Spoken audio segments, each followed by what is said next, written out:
अब आप सोचिए, आज एक चुनाव में हमें जितनी सीटें मिली हैं, 6 विधानसभा चुनाव जो अभी लोकसभा के बाद गए, उतनी सीटें, उससे भी हम लोग ज्यादा इस बार लेके आए।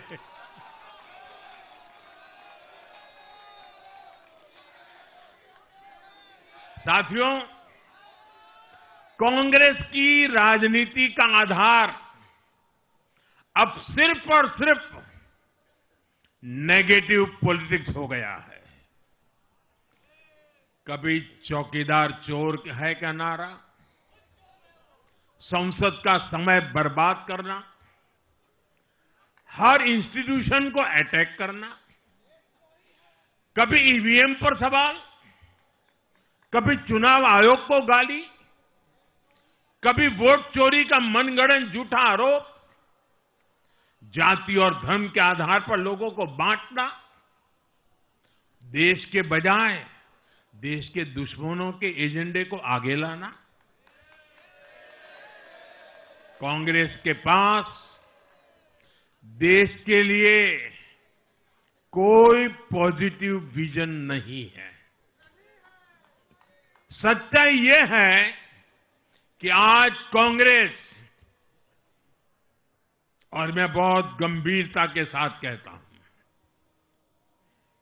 आज कांग्रेस मुस्लिम लीगी माओवादी कांग्रेस यानी एमएमसी बन गई है।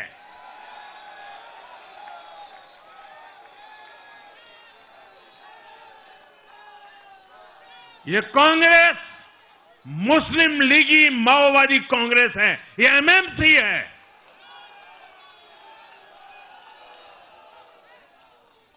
और कांग्रेस का पूरा एजेंडा अब इसी पर चलता है। और इसलिए अब कांग्रेस के भीतर भी एक अलग धड़ा पैदा हो रहा है, जो इस नेगेटिव पॉलिटिक्स से असहज है। ये जो कांग्रेस के नामदार हैं, ये जिस रास्ते पर कांग्रेस को लेकर चल रहे हैं, इसके प्रति घोर निराशा, घोर नाराजगी अंदर ही अंदर पनप रही है। और मुझे तो आशंका है, हो सकता है कि आगे कांग्रेस का एक और बड़ा विभाजन हो। और साथियों, कांग्रेस के जो सहयोगी दल हैं, वो भी समझने लगे हैं कि कांग्रेस अपनी नेगेटिव पॉलिटिक्स में सबको एक साथ डुबो रही है। और आपको याद होगा, इसीलिए ही तो मैंने बिहार चुनाव के दौरान भी कहा था कि कांग्रेस के नामदार तालाब में डुबकी लगाकर बिहार चुनाव में खुद डूबने और दूसरों को डुबोने की प्रैक्टिस कर रहे हैं।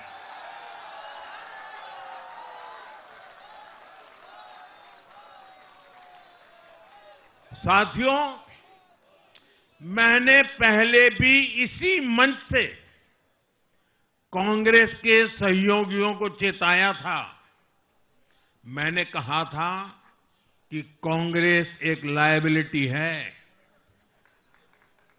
कांग्रेस एक ऐसी परजीवी है जो अपने सहयोगियों के वोट बैंक को निगलकर अपनी वापसी करना चाहती है। इसलिए कांग्रेस से सावधान रहने की जरूरत उसके सहयोगियों को भी है। आज बिहार में आरजेडी को सांप सूंघा हुआ है। और जैसे मैंने बिहार चुनाव के समय कहा था, बहुत जल्द दोनों का झगड़ा अब खुलकर सामने आने वाला है।